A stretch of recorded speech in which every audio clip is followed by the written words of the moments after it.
Բարի երկուշաբթի, բարի առավոտ եւ ուրախ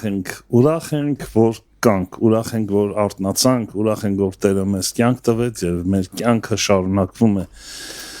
առավել եւս Աստծո խոսքով եւ այսօր նորից առավոտյան կարողացանք հանդիպել միմյանց եւ Աստծո խոսքի շուրջ քննարկելու Տեր օրհնի ձեզ եւ շնորհակալ ենք եւ նախ կուզեմ նախքան սկսելը խնդրել որպեսզի կիսվենք այս եթերը մեր ընկերների հետ այսօրվա մեր հյուրն է Մեսելի Գրիգոր եղբայրը նա հյուր չէ շատ ներողություն այս բառից համար նա այսօր եկել է տաղավար որպեսզի միասին վարենք այսօրվա եթերը Գրիգոր ջան շնորհակալ եմ որ եկար Տեր օրհնի եղբայրս Շնորհակալություն հրավերի համար շնորհակալություն քույր եղբայրներից որ ունկնդրելու են ժամանակ են տրամադրելու եւ հուսանք տիրոջով ժամանակը իզուր չի անցնելու։ Այո։ Այսօրվա թեման Գրիգոր եղբայրն է բերել եւ իմ ամենասիրած թեմաներից մեկն է աղոթք, որը շատ լուրջ ուսումնասիրության կարիք ունի։ Մենք եկեք խոստովանենք, որ շատ դեպքում, այսպես ասած, իմիջայլոց ենք վերաբերվում աղոթքի հետ, մատերիալանքով ենք նայում այս աղոթքի կարևոր ուսմունքը, որովհետեւ այն իրոք ուսուցում է մեր կյանքում եւ ինքը պրոգրեսիվ իմաստ ունի իր մեջ աղոթքը նա երբեք չի կրկնվում ճիշտ աղոթքի մասն է որակով աղոթքի մասն է առավել եւս աղոթքը դա արվեստ է դա շնչառություն է աղոթքը այնպես պետք է լինի մեր կյանքի մեջ որ անկախ մեզանից առանց մտածելու կամ հիշելու մենք այն անում ենք ամեն դեպքում ամեն տեղ ամեն պարագաների մեջ դառնում են քայլող աղոթք ինչպես Պողոսն էր ասում անդադար աղոթք արեք այսինքն մենք չենք կարող այսպեսի խոսք ասել մարդիկ պարտավոր են շնչելու ուզել չէ երեխաները պարտավոր են մենք չենք կարող ասել հավատացյալները պարտավոր են աղոթելու ոչ դա մեր շնչառությունն է դա մեր անկախ մեր կամքից անկախ մեր հիշողությունից այն աշխատում է մեխանիզմի պես եւ այն զարգանում է եւ այսօր էլ թեման աղոթքի մասին է Գրիգոր եղբայր շնորհակալ եմ այս թեմայի համար եւ սիրով լսում ենք քեզ Ուրեմն ընտրել ենք Ղուկաս 18-րդ գլուխը, որտեղ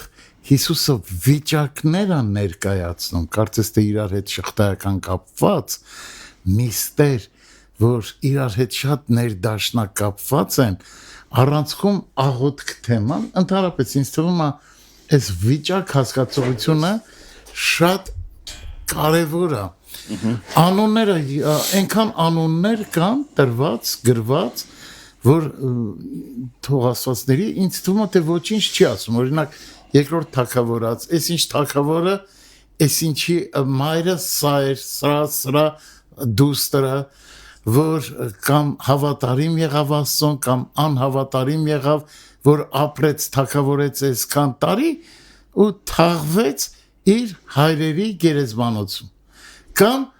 հայրերի գերեզմանոցում չթաղվեց քանզի իրեն վատ էր դրսևորել եւ այդ անունները չես հիշում կարիք էլ չկա այդքան հիշելու բայց այդ վիճակները չես կարող չհիշել այդ վիճակները քեզ ինչ որ բան են սովորեցնում օրինակ թագավորներից մեկը որի անունը չեմ հիշում չեմ կարող հիշել կարգադրում է որ տաճարը վերանորոգեն Եվ քահանան հանկարծ գտնում է մագաղատները, Մովսեսի մագաղատները, կարդում է օրենքները, կանոնները, սահմանադրությունները եւ փոխանցում է թագավորին։ Թագավորը երբ որ կարդում է, հասկանում է, որ հրաժարվել են Աստծուց։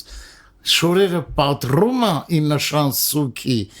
լաց է լինում։ Եվ Տերը մարգարեհու միջոցով, կին մարգարեի միջոցով ասма տեսա քո լացը, տեսա քո սքալը, քո զգեստներ պատրելը եւ քեզ կպահպանեմ, բայց ժողովրդին պատժելու են, որ կուրքերի հետևից են գնացել։ Այս վիճակը ի՞նչ է ցույց տալիս, որ կարող է ժողովրդի մեջ ինքդ հավատարիմ լինես, ընդհանուր հոսանքից հակառակ գնաս, ու նման տարբեր շատ իրավիճակներ։ Այս գլխում իրավիճակը ներկայացնում եւ վերնագրված է այսպես է սկսում Հիսուսը մի առակ պատմեց աշակերտներին ցույց տալու համար, որ պետք է միշտ աղոթել առանց վհատվելու։ Դες վիճակ։ Այս վիճակը համընկնում է ինձ հետ, իմ կյանքում համընկնում է, եւ պատմում է, որ մի այրիկին կար, որ գնում էր դատավորի մոտ եւ ինձ հետաքրքրեց այս բնորոշումը, որ Աստծուց չեր վախենում եւ մարդկանցից չեր ամաչում, ընդ որում 2 անգամ աննշում, մեկն էլ ներքևում աննշում, Աստծուց չեր վախենում եւ մարդկանցից չեր ամաչում, ու թախանձակին անընդհատ խնդրում էր, որ վերջիվերջո դատավորն ասում է հոգնեցի, լավ ուզածը տամ, ինձ հանգիստ թողնի։ Ինչն է ինձ որ շատ դուր է գալիս այս պահը, որ Հիսուսը նշում է ինչպիսին էր այս դատավորը, Աստծուց չէր վախենում, հետո ներքևում ինքն է իր մասին ասում, չնայած Աստծուց չեմ վախենում եւ մարդկանցից չեմ ամաչում, ինչի մասին է այս խոսում, սովորաբար Տերն ասում է այն մասի, որ ապառաժ սիրտ ուներ, սովորաբար Տերն ասում է ձեր քարեղեն սրտերը կվերցնեմ, մարմնեղեն սրտեր կդարձնեմ, բայց սա որ դեպքում, երբ որ ինքդ էլ չգիտես, բայց ուղղակի անտարբեր ես, իսկ այս մարդը գիտեր Աստծո մասին, ու Աստծուց չէր վախենում, հասկանում ես, սրա մեջ մեծ տարբերություն կա, այսինքն նրա սիրտը ոչ թե քար էր, այլ ապառաժ, եւ այս ապառաժը պետք է կոտրել, այս կինը կոտրում էր այդ ապառաժը իր թախանձագին չհուսահատվող, շարունակող աղոթքով, մոտեցումով։ Միջև հիմա գիտնականները զարմանում են, թե ինչ մեծ սալաքարեր են հնում օգտագործել։ Ոնց են այդ սալաքարերը օգտագործել, այդ ապառաժը, ոնց են կտրատել, մշակել, ուրեմն փոքրիկ ակոս են անում եւ այդտեղով ջուր են անցկացնում, ջուրը բացում է, ջուրը կարողանում է կտրել, հավասարեցնել, այդ իրենց համար գիտական աշխարհի համար մեծ հայտնություն էր, այդ ջուրը մեր աղոթքն է, որ ապառաժ սիրտը պիտի կարողանա աշխատեցնել, փափկեցնել եւ վերջի այդ դատավորը ասում է, որ չնայած Աստծուց չեմ վախենում, մարդկանցից չեմ ամաչում, բայց հոգնացրեց ինձ այս իր աղոթքներով, իր խնդրանքով, ասում է տեսեք այս անիրավ դատավորին, բայց ձեր հայրը ձեզ չի տա ձեր խնդրանքի համար, կարծես թե երկու վիճակի մեջ երկու համեմատական է դնում, որ ցույց տա, թե պետքա լինել նվիրված, աղոթել առանց վհատվելու։ Հիմա այս աղոթք հասկացողությունը շատ շատերը պատկերացնում են միայն դուրը փակեց, նստեց, աղոթեց, դուրս եկավ, աղոթքեց, վերջացավ։ Բայց Սուրբ Գիրքը մի քանի հրաշք տող ունի աղոթքի մասին, ասելով մեզ, որ պետքա շարունակական լինի, պետքա հարատև լինի, ոչ թե մեխանիկաբար, այլ օրգանական։ Կողոսացիս 4:2 աղոթքին միշտ հետևեցեք, արթուն կացեք նրանում, գոհություն մատուցելով, մեզ համար էլ աղոթեք, որ Աստված խոսք տա մեզ, Պողոսն ասում է, դուք էլ աղոթեք գոհությունով, անդադար աղոթեք, Հռոմեացիս 12:12 աղոթքում հարատևեք, Եփեսացիս 6:18 ամեն աղոթքով, աղաչանքով աղոթք արեք ամեն ժամանակ հոգով եւ հարատևությամբ, անդադար աղոթք արեք, Թեսաղոնիկեցիս 5:17, այսինքն Սուրբ գրքում անընդհատ այս թեման կարմիր թելով գնում է, հարատևեք աղոթքում իմ կարծիքով ես ասում եմ իմ կարծիքով որովհետև կարող է այլ կարծիք լինի երբ որ դու Աստծո հետ ես մտքով սրտով անգամ լռությամբ դա աղոթք է երբ որ Սաղմոս 2-ն ասում է իմ մտքերի առանցքը դու ես այդ աղոթքը մտքիդ մեջ աղոթքը երբ որ Սաղմոս 2-ն ասում է քնեցի արթնացա եւ քեզ հետ եմ ինչ է նշանակում քնից առաջ Աստծո հետ է եղել քնած ժամանակ Աստծո հետ է եղել արթնացա եւ դեռ քեզ հետ եմ սա հարատև աղոթքն է երբ որ քո մտքերի մեջ դիմում ես Աստծուն կամ հարաբերվում ես Աստծո հետ դու աղոթում ես քո հարաբերությունը ասում են խոսել Աստծո հետ նաև լսել անգամ ես հավատում եմ որ Աստծո խոսքի շուրջ երբ որ դու խորհում ես դա էլ է աղոթքը միայն շատ դեպքում մեր մեջ ասոցացվում է խնդրանքի առումով բայց ինքը շատ ավելի լայն ֆորմատ ունի աղոթքը քան որ խնդրանքը մի փոքրիկ մասնակազմում աղոթքի ընդ որում ասում են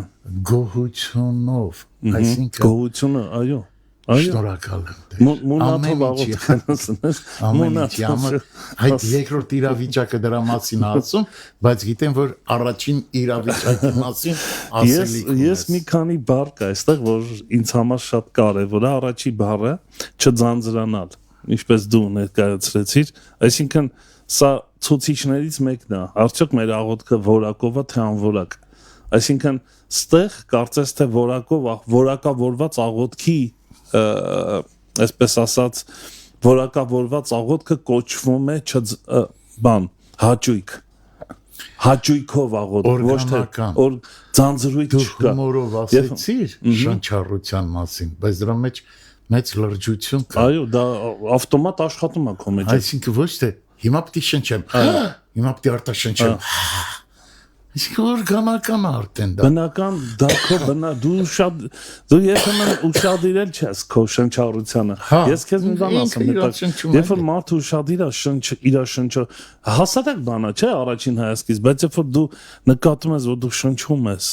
ու այդ թթվածին մաքուրոտ ինչ ենք ասում գնանք մաքուրոթի դա սնուցում է դա թթվածին Ստեփանավանի յուլակարակում այդ փոշոտման շրջանում գնում են մարդիկ շնչելու, հատուկ շնչելու։ Այո։ Տուրիստական տուրեր։ Որովհետև եղևնիների մեջ փոշոտում է տեղի ունենում եւ դա շատ օգտակար է թոքերին։ Այսինքն շնչառությունը եւ մաքուրոթը որոշում է մեր առողջությունը։ Համաձայն ես։ Եվ այդ շնչառությունը շատ կարեւոր բան է։ Այսինքն հասարակ բան չի եւ երբ որ դու ուշադրություն ես դա դու չես կարա փառք չտաս տիրոջը չգոհանաս այդ շնչառությանը համար այսինքն հոգեվոր իմաստով նաեւ աղոթքի համար որ դու միշտ կապված ես տիրոջ հետ դա քո համար հաճույք է ոչ թե ստիպված ես կապված լինելու եւ այստեղ ասում եմ եթե դու ձանձրանաս նշանակում է քո աղոթքը անորակ աղոթք է դու ինչ որ բան ես կազմակերպում որը առաստաղից վերև չի գնում ընդունելի չի Աստծո մոտ եկեք sense ուղի խոսանք այսինքն միայն չձանձրանալ աղոթելուց դա նշանակում է որ քո աղոթքը ընդունված է Տիրոջ կողմից սա առաջի բառը երկրորդ բառը որբևայրի էր այդ կինը եկեք չմոռանանք որովհետև սա լուրջ նշանակություն ունի այսինքն կին որ չուներ ամուսին եւ գուցե ինչ որ այսպես զրկանքներ էր քաշել որ ուզում էր ինչ որ մեկը նրան իրավունք անի որտեվ ինքը իրավունք էր պահանջում ինքը չէր ուզում ուտելիք հագնելիք այսինքն դա իր համար երկրորդական հարց էր նա ուզում էր իր իրավունքները հետաքրքիր է սա շատ կարևոր է այսինքն կյանքում մենք էլ հավատացյանը կարող է քրիստոնյան զրկանքներ ունենա բայց այդտեղ հարցը է դա ինքնա կանգնած իր իրավունքների համար ինքնա պայքարում թե հոգնելը արդեն պայքարելուց եւ իր միակ տարբերակը միջոցը դատավորն էր որ այդ հարցը պետք է լուծեր եւ եթե ինքը չլուծեր նա չէր կարող իր իրավունքի տերը լինել։ Սա շատ կարևոր է, այսինքն ստեղ էլ իրավունքի հարց է, այսինքն քրիստոնյան, երբ որ գալիս է Տիրոջ առաջ,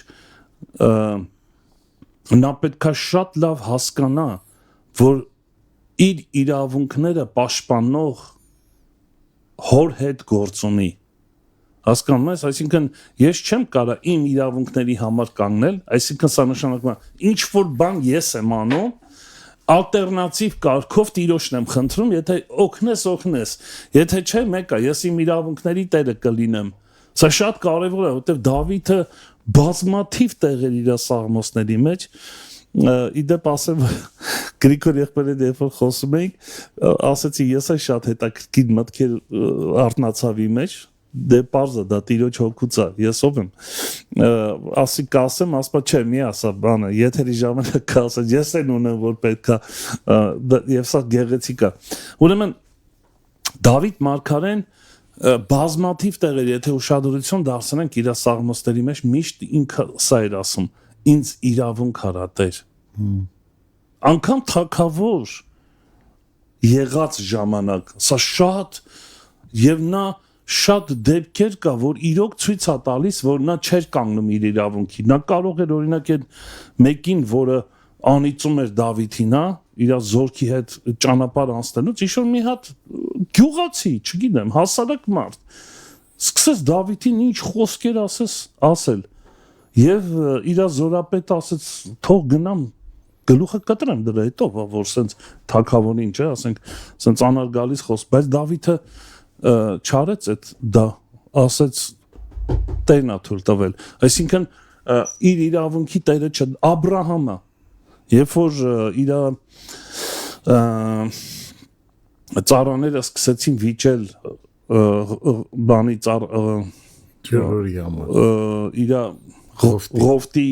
ծառաների հետ, Աբրահամը հասկացավ, որ վերջ, ստեղ պետք է բաժանում տեղ ունենա։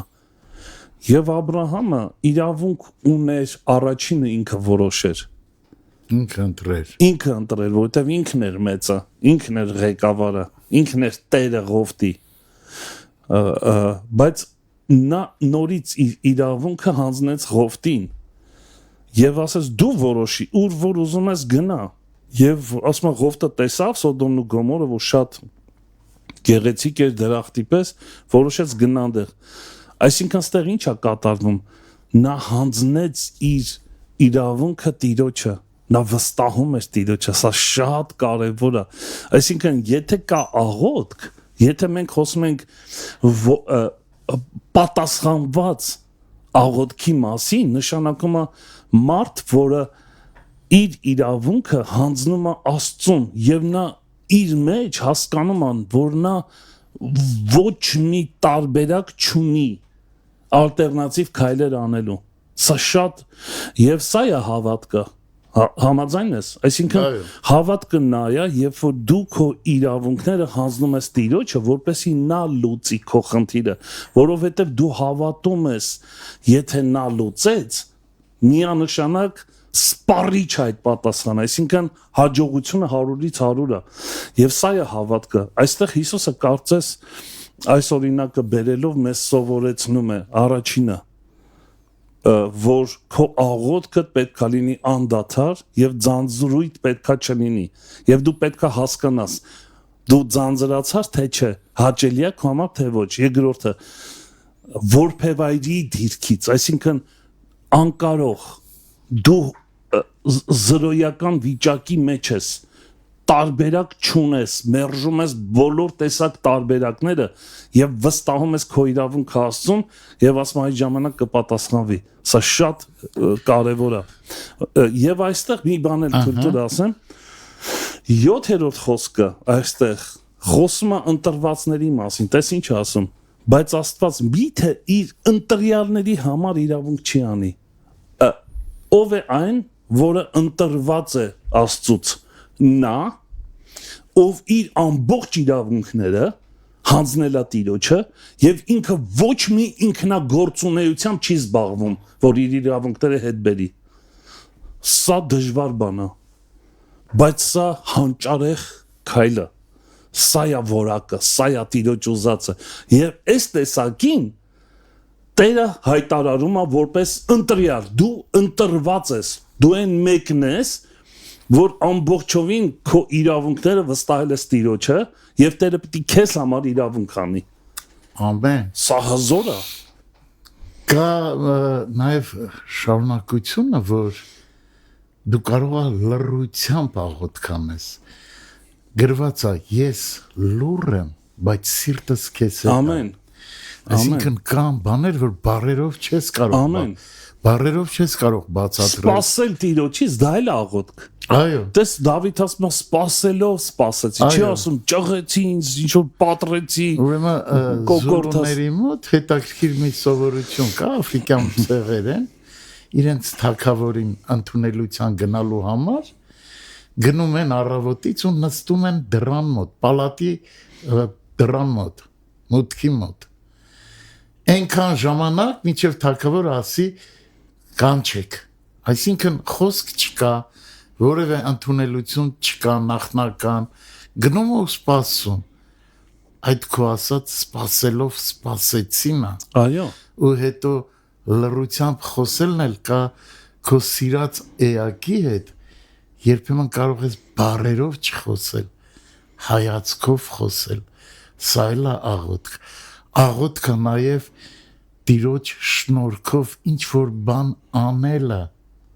Սա էլ է աղոթք։ Ինչ որ նվիրատվություն, ինչ որ բարի գործ, սա էլ է աղոթք։ Պետք չի մտածել, որ անպայման պիտի ծնկի գաս ու սկսես բարերի մուսկայական շարք։ Լավ բան է։ Բայց դա եթե պետք է, գիտես, ոչ որ թե դա լավ էլ է աղոթք, նա էլ է աղոթք,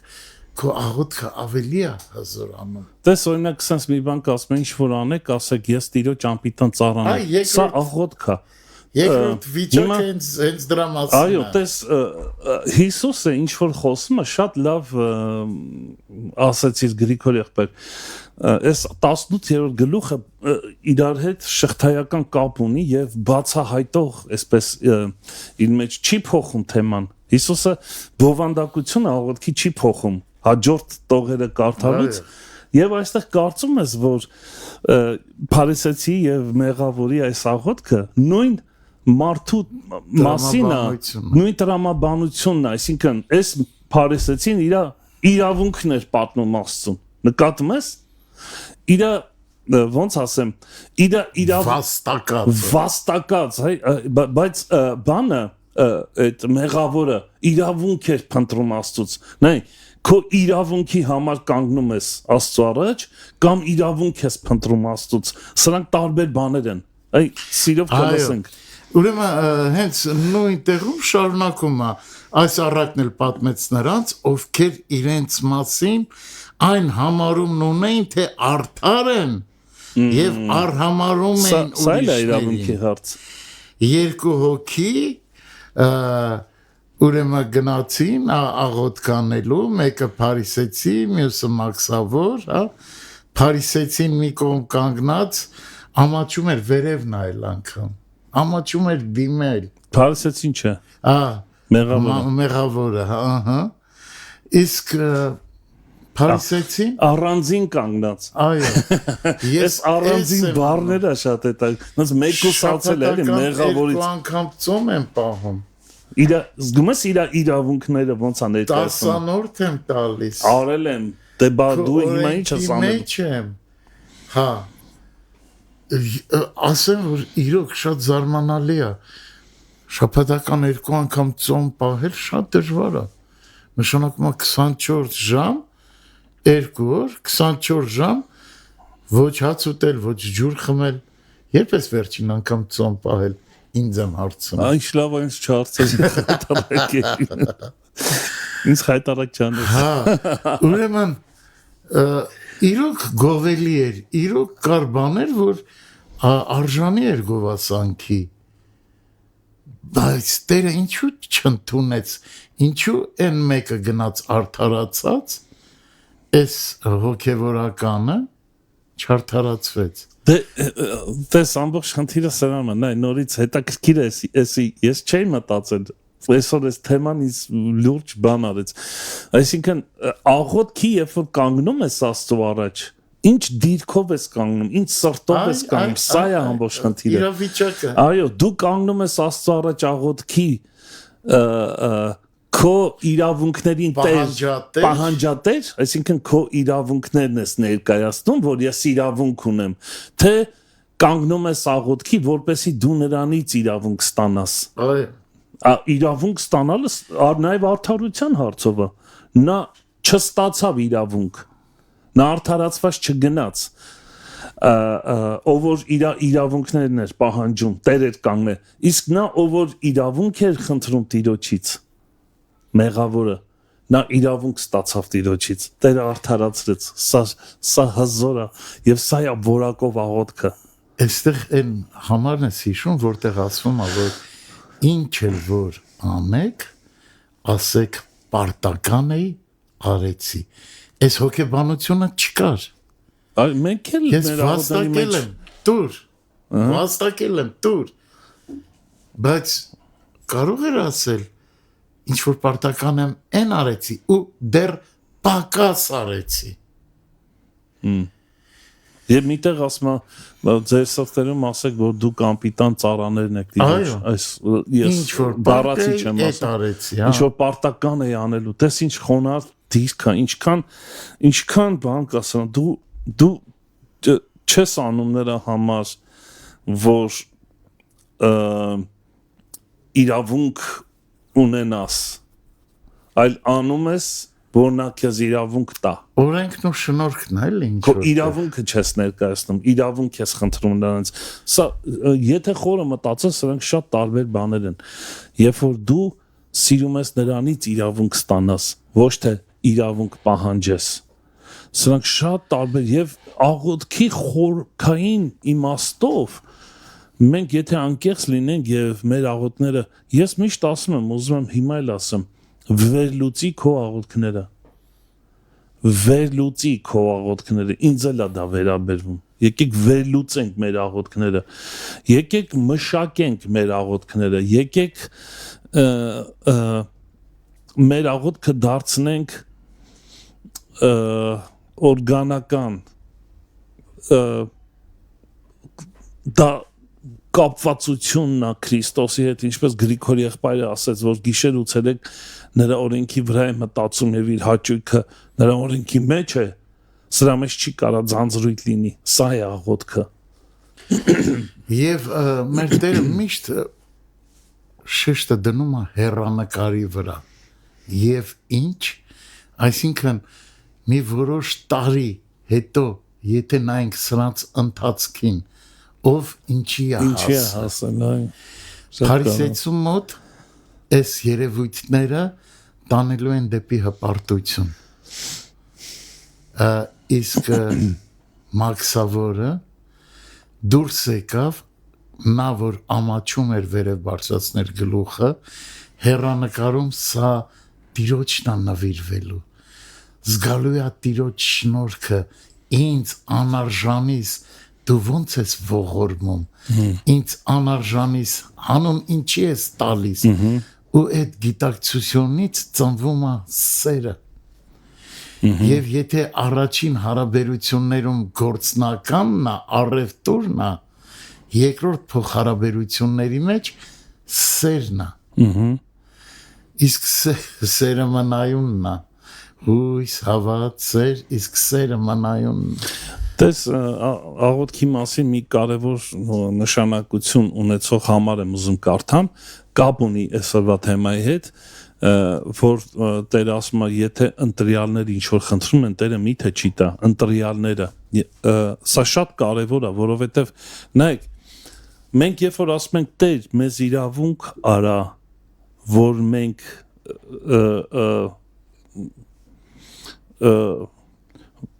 որ մենք կարողանանք մեր իրավունքի տերը լինել, դու իրավունք արա մեզ, սրա մեջ լուրջ ինստիտուցիոնալ հարց կա, այսինքն ինչ Տերը ինչ անի Տերը, դու առանձին, այսինքն նստած տենում ես Տերը ինչ որ դասավորում է քո կյանքի մեջ լավ բաներ, դա այդքան էլ այդպես չի, իրավունքը Տիրոջից, երբ որ մենք ուզում ենք, որ նա իրավունք անի, այստեղ գալիս է այս հարցը, տես օրինակ ողորմություն, այդտեղ ասում է մեղավորը ողորմություն ստացավ Աստծուց կամ շնորհք ստացավ։ Ինչ ասա։ Երբ որ մենք ասում ենք Տեր իրավունք արա մեզ, նշանակում է տուր մեզ իմաստություն, տուր մեզ շնորհք, լուսավորի մեր միտքը քո խոսքով, զորացրում ես, տուր մեզ հնարավորություն, տուր մեզ իմաստություն, որ կարողանանք այս հարցը լուծել քո տված իմաստությամբ։ Պատկերացրիր ինչի մասին է խոսքը, այսինքն դու էլի քայլ ես անելու, բայց ոչ թե մարդկային իմաստությամբ, որի մեջ կռիվներ, անհասկացողություններ, վեճեր եւ սպանություններ կա, որը դիվային է, Հակոբոս ասում, այլ եկտային իմաստություն, որը ունի իր մեջ հեզություն, հլու եւ անկողմնակալ եւ խաղաղարար, այսինքն տեսնում ես, որ Աստված քեզ շնորհք է տալիս, որ դու լինես հաղթական եւ հաջողված, այս իմաստով։ Պողոս առաքյալը ընտրյալների համար այս է գրում. համարձակությամբ մոտեցեք շնորհքի աթոռին։ Սա միթե աղոթք չի։ Նայ, աղոթքի տեսակ ասեմ։ Աղոթք, որի մեջ կա վախեր, երկմտություն, շփոթմունք, դու չգիտես կընդունվի թե չի ընդունվի, որովհետև չկա այդ համարձակության բաղադրիչը։ Այս կինը այնքան համարձակ էր, այդ դատավորի առաջ, ստեղ նաև համարձակության մասին է խոսում, այնքան համարձակ էր, չէր այն աստիճանի, որ եթե դատավորը վերջը, չգիտեմ, վնասել տար, ինքը պատրաստ էր դրան, բայց նա միջև վերջ գնաց, սա համարձակության մասին է խոսում, այսինքն ինչ, ընտրյալը, ընտրվածը, նա գիտի ով է իր հայրը, նա գիտի ով է ինքը Քրիստոսի մեջ, և նա համարձակ է, նա չունի երկմտություն, նա գիտի, որ յուրաքանչյուր պահին նա կարող է մտնել Տիրոջ ներկայության մեջ, առանց արգելքի, դրա համար Պողոս առաքյալն ինչ ասում, համարձակությամբ մոտեցեք շնորհքի աթոռին, որ ողորմություն ընդունեք և շնորհք գտնեք պատշաճ ժամանակին օգնելու, և սա է իրավունքի տերը լինելը, այսինքն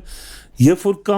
դու գիտես ով ես Քրիստոսի մեջ, դու գիտես որ դու ընտրված ես, վերստին ծնված, Աստծո որդի, որդիական իրավունք, որը ուղիղ կապ ունի Աստծո հետ, եւ նա յուրաքանչյուր պահին կարող է համարձակ մոտենալ Տիրոջ ներկայության մեջ եւ ոչ թե իր իրավունքները ներկայացնել, այլ իրավունք ստանալ Տիրոջից, լինելու իմաստուն, այո, եւ իր գործերը իմաստությամբ առաջ տանելու։ Նաև իմի բերելով ինչա սովորեցնում առաջին իրավիճակը, ինչա սովորեցնում երկրորդ իրավիճակը, որ մենք պիտի օրինակ վերցնենք այդ վիճակներից։ Առաջին իրավիճակը աղոթելու հետևողաբար, չձանձրանալով, նպատակին հասնելու աղոթքի կարևորությունը եւ երկրորդ ինչ դիրքով ես կանգնած Աստծո առաջ։ Այո, դիրքը որոշում է։ Հիսուսն ասում է ինձ մոտ եկեք, իմ լուծը վերցրեք, որ քաղցրի եւ սովորեք, որ հեզ եմ, սրտով խոնար։ Այդ դիրքով ես աղոթում։ Գիտես, ես այնքան աղոթքներ եմ լսել, որ ամբարտավան ա եղել։ Ես արժանի եմ դրան։ Դա անբարտավանությունն է։ Եվ այս բառը, երբ որ առաջին առակի մեջ գործածվում է, չեր վախենում Աստծուց եւ չեր ամաչում մարդկանցից, սա բանաձևն է անբարտավանության։ Աստծո մասին իմանալով հանդերձ չեր վախենում Աստծուց։ Անբարտավանությունը։ Մենք այն դիրքով պիտի կանգնենք Աստծու առաջ, որ առաջին հերթին հեզությունը, խոնարհությունը, բայց նաև համարձակությունը, հեզություն, խոնարհությունը անհամարձակության հետ կապ չունի։ Այո։ Եվ գոհությունը միշտ նշվում է գոհությամբ աղոթեք Հիսուսի անունով Հորը, ուրախությամբ աղոթեք Հիսուսի անունով Հորը, մոտեցման մեր ձևը պետք է չլինի մուննաթը, տրտունջը, նեղվածությունը, այլ հեզությունը, խոնարհությունը, համարձակությունը, գոհությամբ։ Ինչն է պատճառը, որ չեն սիրում մեր քաղաքական գործիչները, թղթակիցներին, ժուրնալիստներին, այս հեզության բացակայությունը։ Կարող է գեղեցիկ մի աղջիկ լինի, ինտերվյու վերցնողը, հարցեր տվողը, բայց այնպիսի ամբարտավանությամբ խոսա, որ խոսքը զրոյանում է, անգամ ճիշտ բանը, այնպիսի տոնով խոսա, իսկ եթե մեզ դուր չի գալիս, ոնց ասես կխոսամ, չէ։ Եթե մեզ դա դուր չի գալիս, առավել եւս Աստծուն դուր չի գա, երբ որ ամբարտավան տոնով ես հաղորդակցվում իր հետ։ Գրիգորի եղբայր, անցնենք հաջորդ թեմային, որտեղ երեխաների մասին է խոսում, մեր ժամանակը Ինչ է ձևավորում մեր մեջ։ Գիտես, իրոք այնքան կապված է այս թեման իրար հետ, այսինքն առաջին այսպես ինչ կապ ունի երեխան, միամիտ երեխան, չէ, բանը, բայց Հիսուս ասում է մինչև նրանց նման, չէ, ճշմարիտ եմ ասում ձեզ, ով որ Աստծո արքայությունը չընդունի ինչպես երեխա, նա չի մտնի նրա մեջ, այսինքն կարծում ես, որ այս որակով աղոթքը նաև որակավորում է մեր տեսակը։ Ամեն։ Մեր որակավորված տեսակը որակով աղոթքը, որակով աղոթքը որակավորում է մեր տեսակը, դարձնելով մեզ մանկան պես, այսինքն Աստծո արչև անդիմադրելի ես դառնում։ Ճիշտ չի նաև այդ իմաստով։ Միամիտ ես դառնում այն իմաստով, որ նենգություն չկա, առևտուր չկա, շփոթմունք չկա, անվստահություն չկա։ Այո։ Տես օրինակ երեխան, երբ որ կանգնեցնես բարձր տեղ, ասես գցիկ ես կբռնեմ հայրը, չէ՞։ Երեխան երբեք չի ասի, բա որ չբռնես, բա որ գլուխս կոտրեմ ընկնեմ, ոչ մի կասկած, ինքը վստահությամբ իրան նետում է իր հոր գիրկը, որտեվ հայրը գիտի երեխային խնամել, պահպանել,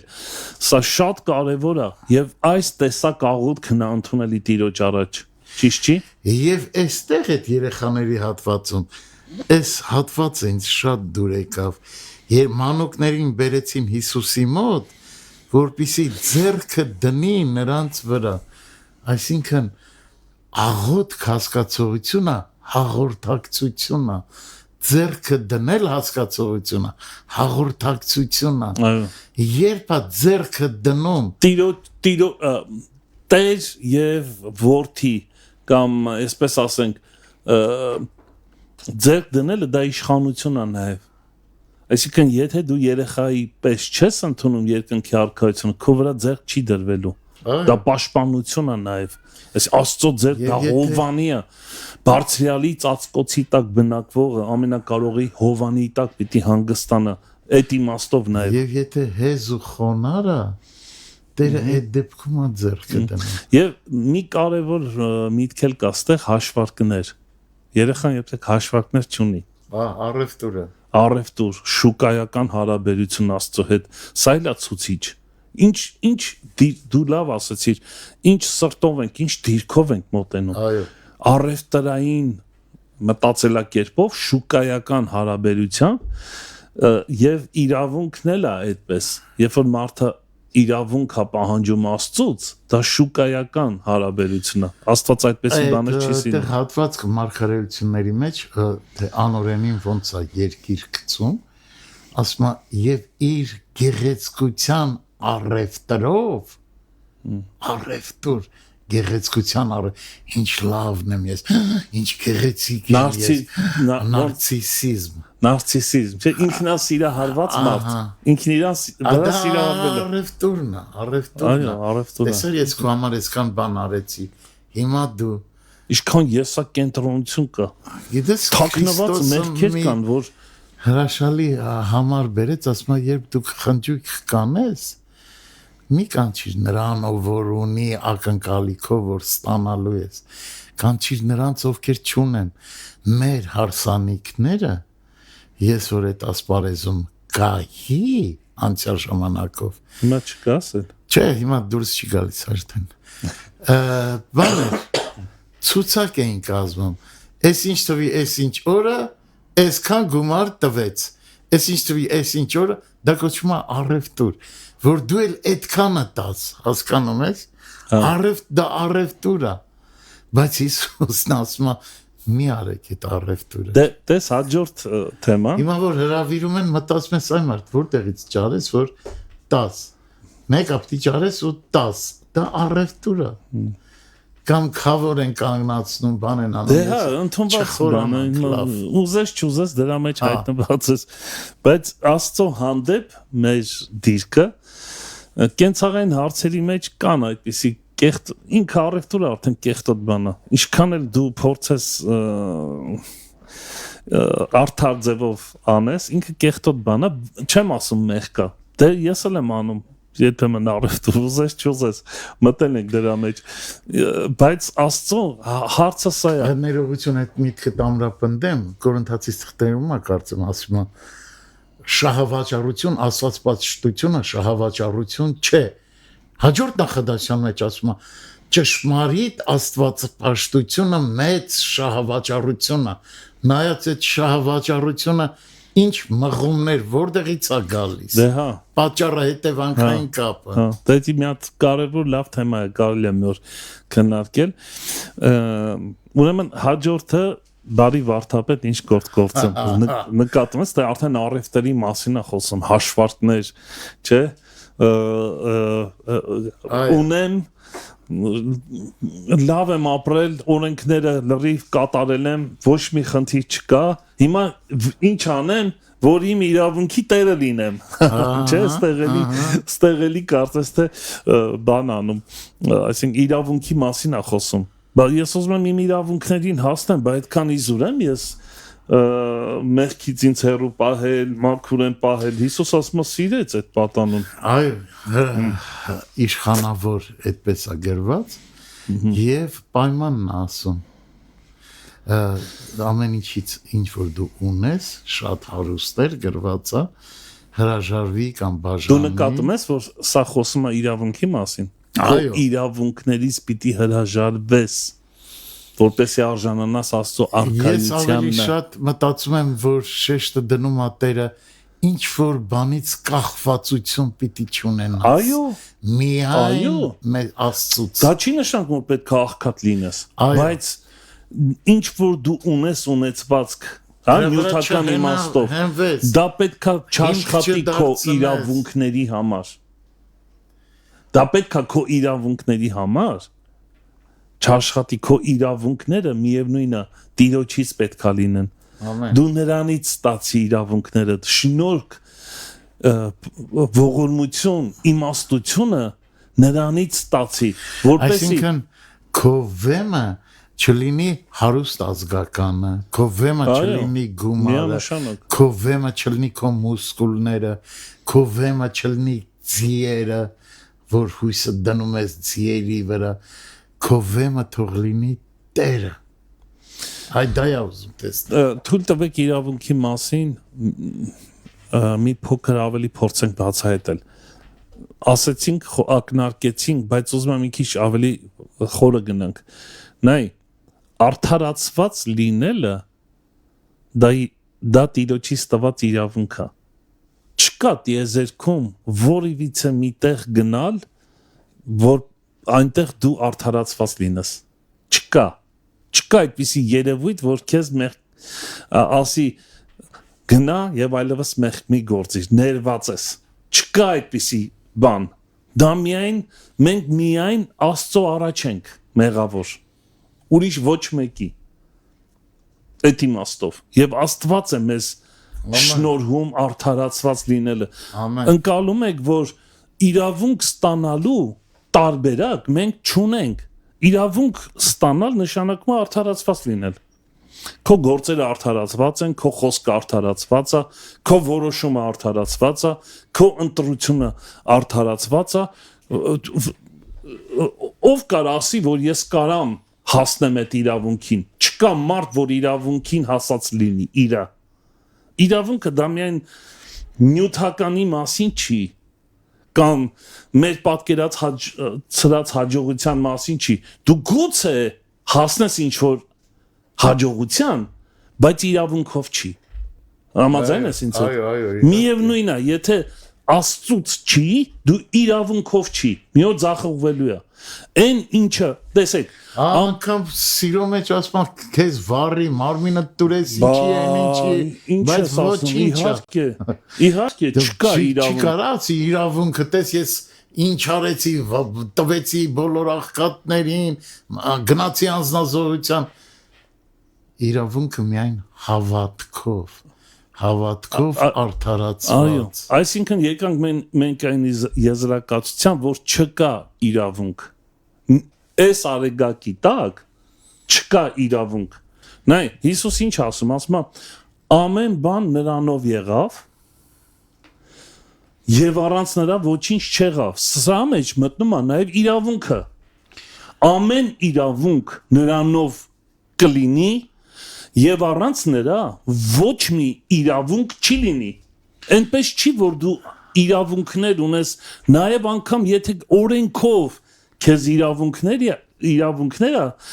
տրված, դա էլ է հարաբերական, դա էլ է ժամանակավոր։ Այնքան մարդիկ սեփական տուն ունեին, որ իրավունքի իրանցները սեփականության կորցրեցին մի օր։ Կամ հասարակ բան մահացան, վերջացավ իր իրավունքը։ Այսինքն նկատում եք, այո։ Իսկ նրան, ում որ Աստված է իրավունք անում, դա հավիտենական իմաստ ունի։ Դա ընտրված մարդու մասին է խոսում։ Գիտես, շատերը բարձենում են ազգային արժանապատվություններով, բայց ազգային արժանապատվությունը նարեկացին էր, որ ասում էր, ես իրավունք չունեմ, ոչ մի իրավունք չունեմ, ես էս ունեմ, ես են ունեմ, ծովի չափ մեղք ունեմ, անտառներից գրիչներ պատրաստած, դաշտերից մագաղատներ իմ մեղքերը գրելու համար դեռ քիչ է։ Սա նարեկացին էր, որ ոչ թե իր արժանիքները, որևէ արժանիք էր առաջ բերում, այլ ասում էր Տեր, ինչ էլ արած լինեմ քո առաջ, ինչ արժանիք էլ ունենամ, միայն քոնն, միայն քեզանից է գալիս։ Մատյան ողբերգության։ Այո, ամեն։ Տես այս հարուստ պատանին ինչ արեց, խռովեց ու թողեց գնաց։ Նեղվեց։ Ինչու՞։ Որովհետև Տերը կպավ իր ամենացավոտ կետին, իր իրավունքներին։ Նայ, այստեղ ցուցիչ կա։ Տիրոջ նպատակը դա չէր 100%, որ աղքատացներ իրան։ Տիրոջ դուրը չի գա, Տերը չի ուրախանում, որ ինչ-որ մեկը աղքատանա։ Կամ այսպեսի, եթե աղքատ չլինես, վերջը, նյութական իմաստով, եթե դու շատ հարուստ ես, դու չես կարող մտնես երկնքի արքայություն, որովհետև գրված է, որ հարուստները չեն կարող մտնեն, ուխտը կմտնի, հարուստները չի մտնի, հարուստը չի մտնի, բայց դա լրիվ ուրիշ իմաստ ունի։ Հարուստը նա է աշխարհիկ իմաստով, ով որ կարճած է իր իրավունքից։ Այդ իմաստով։ Դու մարդը, երբ որ կարճած է իր իրավունքներից, նա երբեք չի կարող Աստծո արքայությունը մտնի, եւ սա ցուցիչ է, որով հասկանում ենք մենք ընտրված տեսակ ենք, թե չընտրված։ Այն իմաստով, որ եթե Տերը կպնում է ու մենք ուրախ չենք դրա համար, որ Տերը կպավ, տես նույն զուգահեռը տանենք Զաքեոսի պատմության մեջ։ Զաքեոսը հարուստ էր, այո, հեղինակություն ուներ, միանշանակ նա պետ էր, մաքսապետ էր, այսպես ասած, հնարավորություններ ուներ, նա ուներ իրավունքներ, այն էլ ինչքան, այն որ իրավունք էլ չուներ, դա էլ կարար իր իրավունքը դարձներ, այդքան հնարավորություն ուներ ինքը, բայց հանկարծ Հիսուսը, որ գալիս է իր տուն, ինչ անում ինքը իր բերանով խոստովանում է, որ ում իրավունքը զրկել եմ, իրավունք կտամ նրան, ում թալանել եմ 4 անգամ, այսինքն նկատում ես, որ նա ինքնակամ ինքն իրեն զրկեց իր իրավունքներից, որովհետև գտավ ամենակարևոր իրավունքը, որը հավիտենական իմաստում էր, դա Հիսուսն էր։ Եվ դա իրոք շատ զարմանալի այս հակասությունները նկատելի է դառնում, այս բևեռացումը, մեկը տխրեց, բայց մեկը շատ ուրախացավ, եւ սա է որոշում։ Այո։ Ընտրյալա, թե ընտրյալ չի։ Սա է որոշում, վերստին ծնվածա, թե վերստին ծնված չի։ Սա նաև ոչ միայն որոշում, այլ ցուցիչ է մեր կյանքում։ Սելի վերստին ծնվածներ, սրանով ենք մենք հասկանում, մենք վերստին ծնված ենք, թե ոչ, երբ որ մենք համաձայնված ենք Աստծո խոսքի հետ, Աստծո հետ, եւ ուրախ ենք անգամ նրա համար, երբ որ Տերը կպնում է մեր իրավունքներին։ Եվ Պետրոս շարունակության մեջ նույն գլխի Պետրոսն ասում է մենք թողեցինք ամեն ինչ է լինելու մեզ։ Շատ լավ օրինակ էր, շատ լավ օրինակ էր։ Հավիտենական կյանք Հիսուսն ասում է։ Տենում ես ինչով է պայմանավորված հավիտենական կյանքը։ Թողել շարունակության ժամանակը սպառվում է վերջում Հիսուսը ինչպես է կույրին բժշկում։ Ինչ ես ուզում տեսնեմ։ Այսինքն այս առակները ինչպես աղոթել հարատևորեն, ինչ դիրքով կանգնել, ինչպես դառնալ երեխա հեզությամբ ու խոնարհությամբ, ինչպես ապավինել միայն Տիրոջը, սա նշանակում է աչքերը բացվել։ Տես օրինակ ստեղ էլ իրավունքի մասին կարող ենք խոսալ։ Հիսուսը բժշկող էր, նա գիտեր։ Բայց նա պահանջատերի դիրքից չխնդրեց, չաղոթեց, չբացականչեց։ Նա ողորմություն էր ուզում նրանից, շնորհք էր ուզում նրանից։ Դրա համար ասում է ողորմություն իրավունք արա ինձ, ոչ թե զո։ Այո, ողորմություն է ուզում, ոչ թե զո։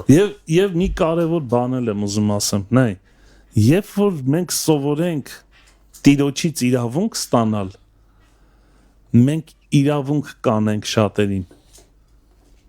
Այո։ Մենք էլ կսովորենք իրավունք անել։ Տիրոջ նման լինելը նաև սրանով է պայմանավորված։ Աստծոց իրավունք ակնկալողները նրանք իրավունք են անում։ Նրանք սովորացնում են իրավունքի արվեստը։ Մեզ մխիթարի, որպեսզի կարողանանք մենք էլ ձեզ մխիթարենք։ Ինքնի ունենաս որ տաս։ Իհարկե։ Նրանք ովքեր իրավունք չեն անում, նրանք միշտ պահանջատեր են, Գրիգոր ջան։ Նրանք հենց չեն բացահայտել իրավունքը, իրավունքի գաղտնիքը, Աստծուց իրավունք ստանալու գաղտնիքը չեն բացահայտել։ Իմ հոգին զզվում է ձեր տրտնջոցից։ Էդի տրտնջա, տրտնջը հենց իրավունքի բացակայությունն է։ Այո։ Ժամը սպառվեց մեր հաղորդաժամի։ Հա։ Ես սիրում եմ հստակ։ Եթե այսքան